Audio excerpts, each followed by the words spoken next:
ప్రముఖ హాస్య నటుడు కొండవలస అంత్యక్రియలు ఇవాళ హైదరాబాద్ ఎర్రగడ్డ శ్మశాన వాటికలో జరగనున్నాయి.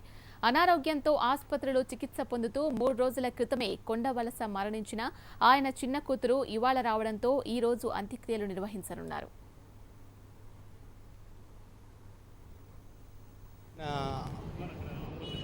మంచి క్యారెక్టర్ ఆర్టిస్ట్ ఆయన. నాటకరంగం నుంచి వచ్చాడేమో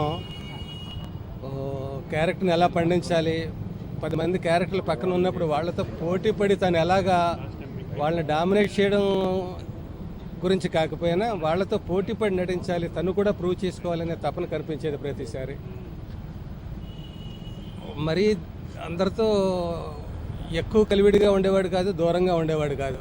అట్లాగా తామరాకు మీద నీటిబొట్టుగా అందరితో అయితే ఓకే అంటూ అట్లా నవ్విస్తూ చిన్నపిల్లాళ్ళగా ఉండేవాడు, మళ్ళీ గంభీరంగా పెద్దవాడుగానే ఉండేవాడు. అలా అలా తన ప్రత్యేకతను కాపాడుకున్నాడు అన్ని విషయాల్లో, నటనలో కాదు క్యారెక్టర్లో కూడా.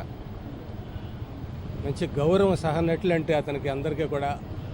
వయసులో చిన్నవాళ్ళైన నాలాంటి వాడు కూడా విష్ చేసే పద్ధతి కానీ ఇంకోటి కానీ అయ్యో ఈయనేంటి పెద్ద ఆయన ఇలా చేస్తున్నాడు అన్నట్టుగా అనిపిస్తుంది. అలా ఒక పద్ధతిలో ఆయన ఇండస్ట్రీలో ఉన్నారు, తనదంటూ తన ముద్ర వేసుకున్నారు.